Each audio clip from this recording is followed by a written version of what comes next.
welcome wherever you are. My name's James Millington. I'm here in the UK, just north of London. I'm based at King's College London, and I'm currently leading the working group, the Behavioural Models of Land Systems Working Group. And this is our first webinar, first workshop that we're running online. After we've had a slight kind of change in emphasis. I'll talk through that a little bit. We've had a working group running for a few years. We've slightly changed the emphasis, and so this is our kind of kick-off event to change direction a little bit and hopefully get some input from all of you here. It's great to see lots of you joining. Some faces I recognize, some I don't, but I look forward to meeting you.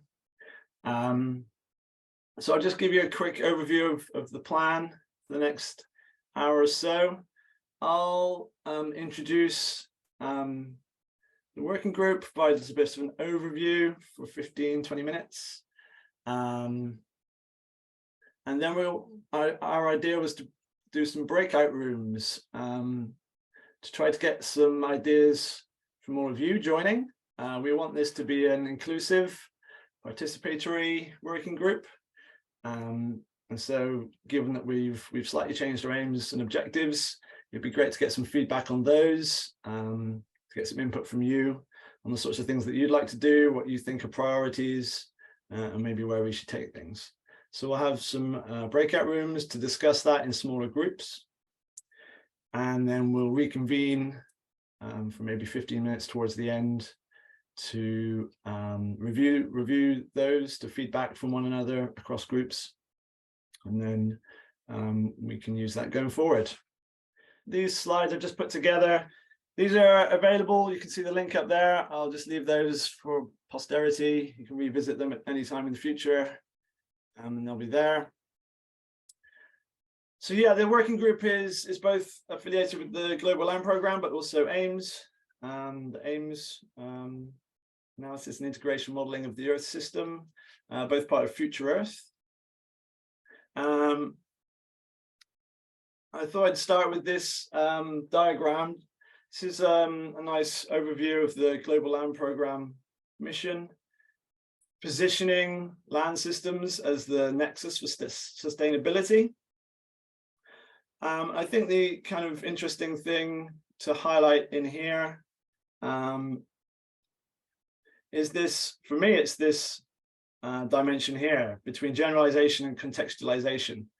So here we're thinking about contextualization as place-based land systems change and processes that are ongoing, human use of the land.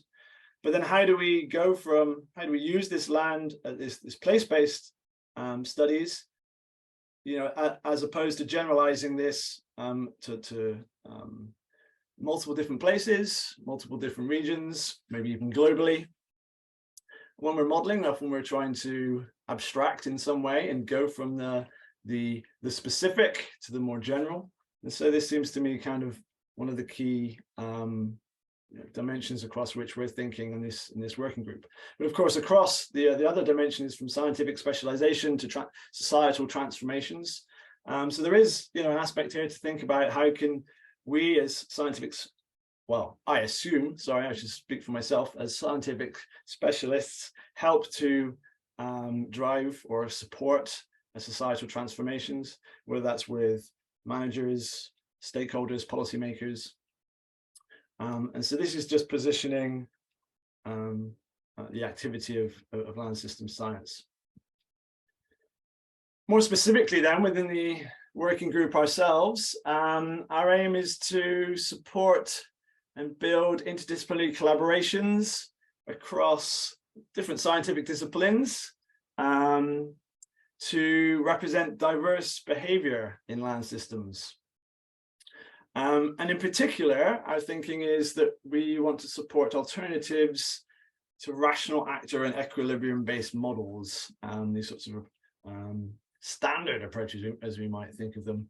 And why might we want to do that? Well, you know, people have shown that the assumptions of these models are not always valid in all situations. And maybe if we examine alternatives, we can improve our forecasting, our understanding, our theorization of land systems and how they might change. Also, maybe we're just interested in these sorts of alternative models. So these models, as we are thinking about them, these behavioral models would represent diverse actors, activities, and behaviors. And by behavior, we're really thinking here, you know, we kind of wrestled a little bit with what the definition of that is. In this screenshot here on the right is from a short piece that Callum and I put together for the first AIMS bulletin. You can access that at this link down here. And this goes into a little bit more detail about kind of what we're thinking in terms of kind of what behavior models might be and why we might want to use them. And that's particularly aimed at thinking about integrating these things, these models with Earth systems models. And so, yes, you know, as I've already hinted at, we're thinking about models that might go from local to global scale, that think about levels of organization from individuals to institutions, and that might think about processes acting over short to long distances. And so, you know, this is where telecoupling, you know, might come in. Also, this is a hint to highlight here that, you know, the kind of previous incarnation of this working group was specifically thinking about global behavioral modeling. We're hopefully broadening it out a little bit to think about how we can learn from local place-based models and how that can feed into understanding processes and change at larger extents. So do go and have a look at this bulletin. It's just a couple of pages. Hopefully you find that interesting. So in this table features in the bulletin, this is the direct link to get to this. We kind of suggest that we're interested in a range of approaches. And so this table is just kind of really briefly comparing some of those approaches, and you may agree or disagree with some of what we've got here. You know, for example, here we talk about system dynamics models, and maybe a weakness is that it requires a stocks and flow approach, which may constrain representation of behavior.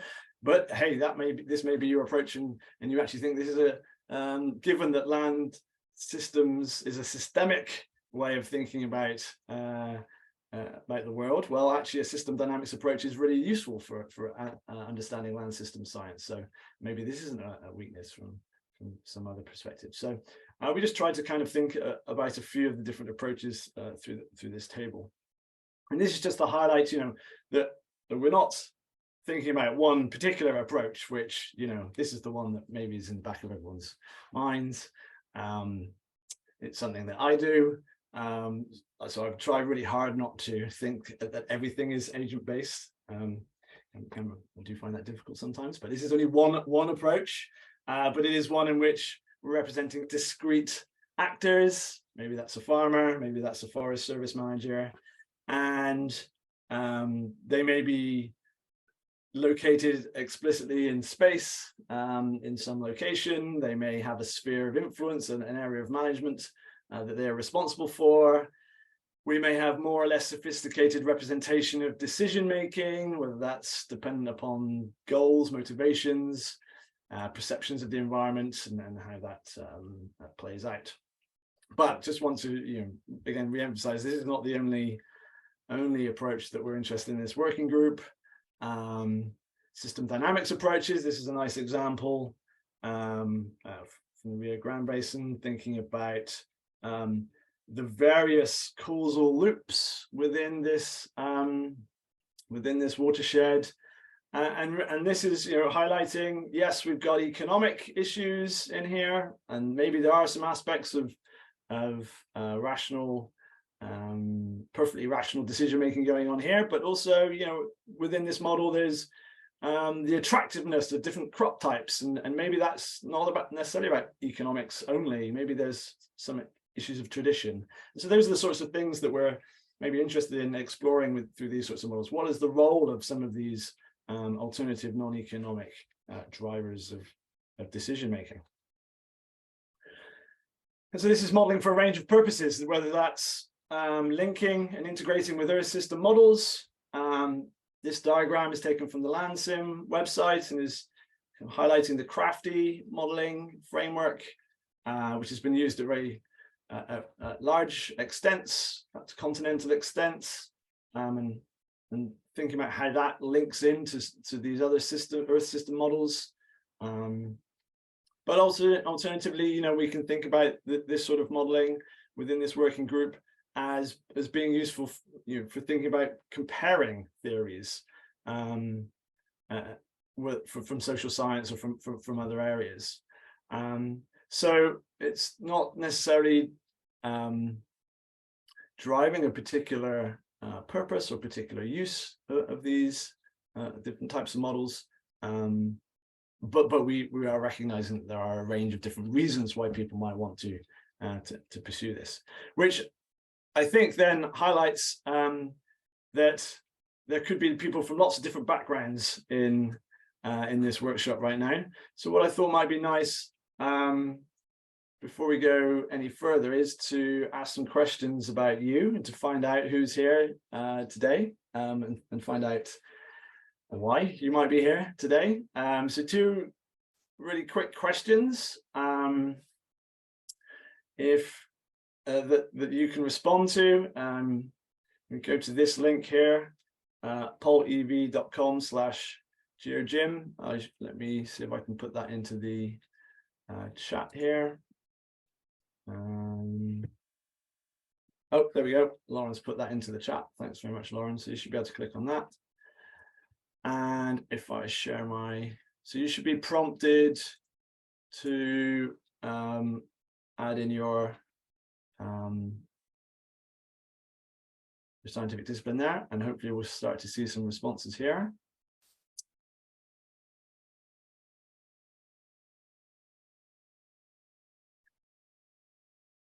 So just give people a second to fill this in. Geography, science, land, political. Now, some of you may have put political science and it split things out here. I don't know if it's doing that sort of thing.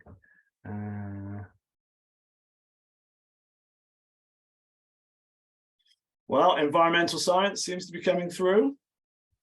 Geography. Biogeochemical sciences.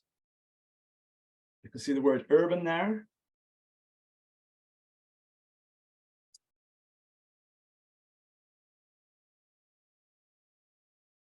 I think poll everywhere. If you're typing in 2 words, maybe it's splitting them out here.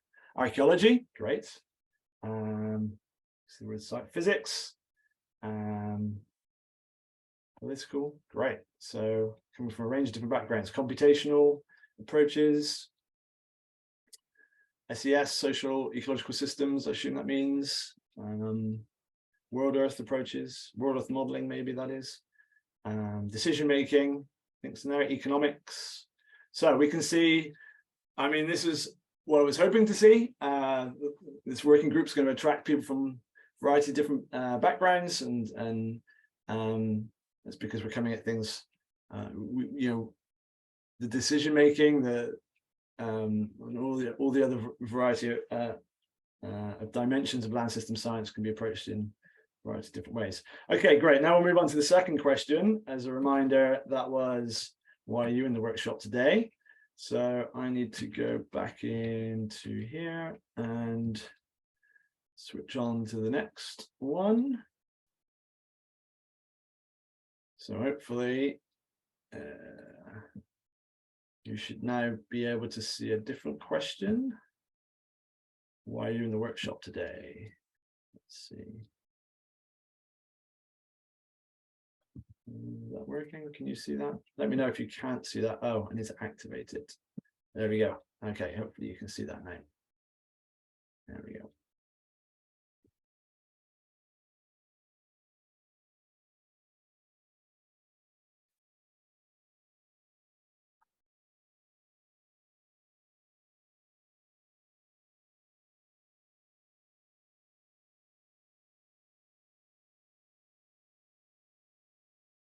I think maybe we need to put quotation marks around things or something. this isn't quite working. But well, no, it's we're getting to see some nice things coming out actually. Networking, collaboration, learning. Yeah. Status update, I think the two quotations there, I'm not sure. Interdisciplinarity, knowledge exchange, funding, learning. Unfortunately, it doesn't seem to be capturing, it's taking individual words, I think. But we can still see some in here. Integrate, nailing, not sure about that one. Environment, interdisciplinarity, spatial modeling. Well, okay, we can at least see that the networking, there you go, networking, collaboration, they're the two big things that are coming out there for sure. Learning as well, I think, modeling, which is great because ultimately, you know, this is one of the reasons I have these working groups is to encourage collaboration, networking, and hopefully, yes, to learn about what other people are doing, and hopefully that can inform us and what we want to do in our own research. Curiosity, great. Exchange, yeah, these are all the things that we're hoping to do. Okay, great. Let's leave that there for a second and come back in here.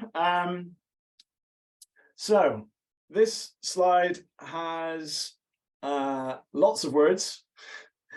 I wouldn't usually have such a busy slide, but I wanted to list all the working group aims here. And this might be more easily visible if you go to the GLP website, webpage for the working group, and things are listed out there. I've tried to distill this onto a single slide. I'll just talk through these really quickly. Obviously, it's too much to digest in a couple of minutes, but I encourage you, if you haven't already, to go to the GLP webpage for the working group and to read through these. So, for example, one of our ideas was maybe we could support the construction of a library of models and code, and that might be for other people to use, might be to help people understand what other, what our colleagues are doing. Again, these things that we were just talking about, learning from one another and each other's models. Maybe getting to a point where we can actually start to reuse code, even if we are coming at things from a different perspective. If we're reinventing the wheel each time, we're all doing things individually. How can we start to be a bit more efficient, maybe? Also, maybe related to that, motivate development of common data to compare models. We know that in other areas of science, model comparison projects have been really useful for driving forward understanding and improving things. How could we start to think about doing that? Maybe one thing we need for that is common data sets to drive our models for experiments, which is kind of related to this fifth one here, stimulate experiments that use and compare models. So that might be something that we try to do as a community. We want to maybe foster the use of social science theories and insights for modeling. I'm sure people are already doing that, but how can we help support that? Encourage design and implement new models of institutions. This isn't all about individuals. Maybe that's the part of the next aim here, modeling collective actions influencing individuals. Again, agent-based is great, but it doesn't mean individuals. Catalyze exploration of impacts of environmental change. So thinking about land systems, human environmental impacts on change. Policy levers, theories of land system change, coupling behavioral models with Earth system models. So we've got a variety of aims here that we might pursue. That was a super quick overview, and please go ahead and have a look at these in more detail here. But also, this is what I was thinking in our workout groups today. We could actually discuss how appropriate are these working group aims, because actually number one that I've left onto this second slide is to foster an inclusive, active, diverse, and cooperative community of social ecological land system modelers. So you that are here today, and if we're going to be inclusive, then actually we need to check that these aims that we came up with as a steering group, well, are they appropriate? What would you like the group to do? What's missing from the aims that I've just highlighted there? Of those aims, which should we prioritize? Are there other topics and themes that we should be prioritizing? How can the group help you with your research, maybe, and what you're trying to do? And then a more specific one that I've put in here, given the first couple of aims here. How might we compare models? How might we couple models? Is that something that we want to do? Maybe, maybe not. So what we'd like to do now for the next, we're going to put aside, I think if we put aside, we're at 25 past now. Let's go for, I can't decide between 15 and 20 minutes.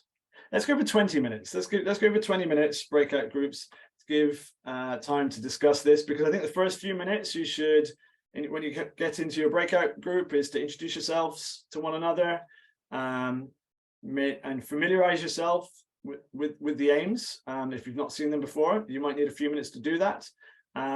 And then discuss maybe these questions. No need to discuss these questions if you've got other questions that you want to explore. It's entirely up to you what you discuss in these breakouts, but we'd like to get some feedback on what you would be interested in, the working group helping you with, what you think we should be doing. This so Laurel will break out into breakout rooms in a second for 20 minutes. I've set up some slides here at this link that should go to something like this. Now, I've split this up into breakout room 1, 2, 3, 4, 5. We might need more. I can make more if we need them. And I just thought this would be good to record your notes if you want to. No need to, but at least then we could kind of get a record of this if we're going forward. So the link for that is here. So it'd be great if one of you within your breakout group could act as a rapporteur. Once you've finished the breakout groups, we'll come back into a plenary, and we'll hear back from each group some of the key points, and then maybe there might be time for some quick discussion in a plenary.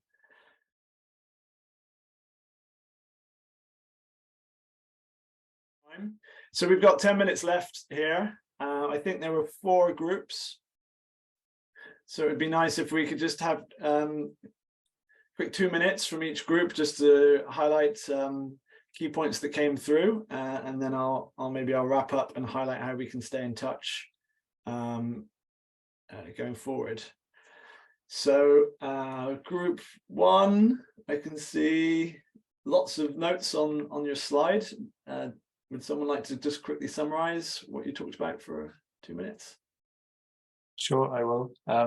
We had a good discussion. A few things we'd like the group to do. One is helping to compare models, providing a forum to develop model comparisons and ways of doing that. Also with data, so allowing evaluation, validation of models. Talking about what's appropriate at what scales, coupling models where relevant, and the topic of feeding qualitative information into models.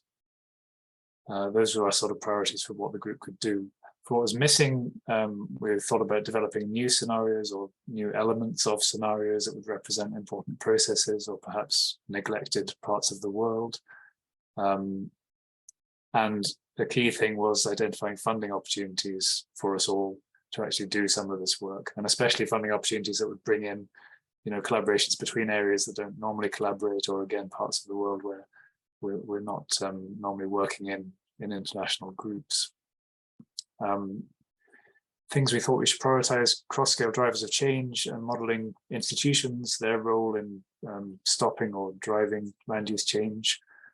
And the single point we have on how the group can help is to pursue funding, identify funding opportunities between us and develop proposals for those. Right, thanks. Sounds like an interesting chat you had. Group 2, I can see some notes there as well. Who'd like to report back from that group? Sure, I'll do that on behalf of the group.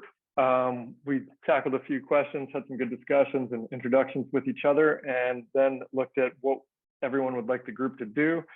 It really kind of came out to webinars and workshops. On the webinar side of things, people were interested in panel presentations on particular topics, but also really interested in diving deep onto new papers that are coming out. Maybe there's a paper in 2022 or just come out in 2023 that you want to read, and you're not going to have a chance to get to it, but the webinar could be extra motivation to have that paper presented to you and get a really good insight into the methodology and the results of that paper. Also on that front, the idea of having the webinars being fairly regular and incorporating a substantial discussion after the presentation was of interest. On the workshop side of things, we discussed a lot of different kind of granularities in terms of the level of detail, highly detailed workshops on one side versus kind of more conceptual workshops on the other, but even workshops that could help new users get up and running. The same with tutorial style documentation, the same way there is for a lot of AI methods that are online. People thought would be helpful to get them integrated in the group and more strongly integrated in the group. So we talked about a few other things, and we got into what's missing from the aims. And I would say we probably had consensus in our group that there was too many aims of this working group, and that maybe a few could be knocked off because they're more general and pursued by many different groups. But there was some suggestion that maybe we should really emphasize the focus on behavior, behavioral modeling, and then coupling those behavioral models to other types of models. Thank you. Yeah, cool. Thanks. Yeah, I was thinking that as I was putting these slides together. I was like, wow, this is a lot of aims we've got here. Okay. Hence prioritizing would be, yeah, is good to hear if which priorities people have. Group 3, I was in group 3, but I think it'd be good if someone else was willing just to quickly summarize what we talked about. Would anyone like to do that? I'm happy to do it if not. I can take it if you don't mind, or anyone else want to. So there was a reflection after a bit of getting to know each other. There was a reflection on the difficulty to find data and empirical evidence for the social aspects that we all seem to want to integrate in with biophysical models, and especially translate or synthesizing and integrating different geographical differences. So there was a general reflection on lack of data and potential to improve the situation by sharing what different members were working on and what data sets they were using or what their methodologies were. So one of the areas that came out as something to prioritize would be comparing the different models that people were working on and sharing work underway through short presentations and discussions or even a mini symposium. And I think you ended the session, James, by saying that the steering committee is open to receiving topics and themes for mini webinars, so to send them your way. Yeah, and I'll highlight that in a second too, for sure. Great, thanks, Fiora. And then finally, group 4. Would someone like to summarize briefly? Hannah, you were going to Yes. present for us, yeah? Thanks. Yes, I'll jump in.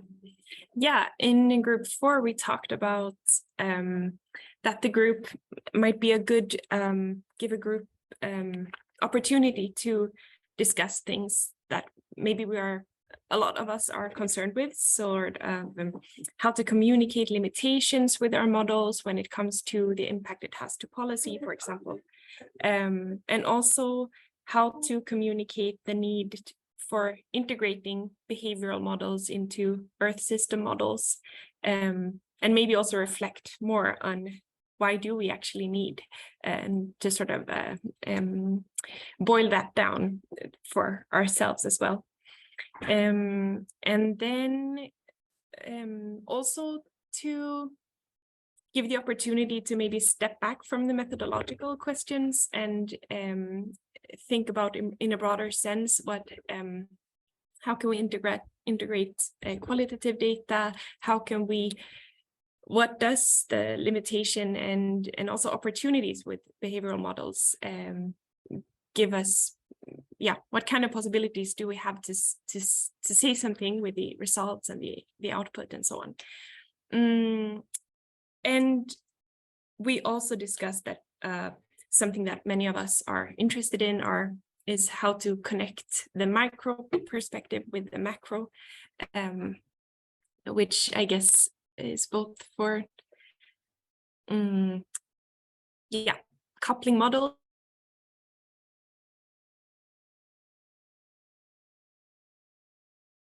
Yes.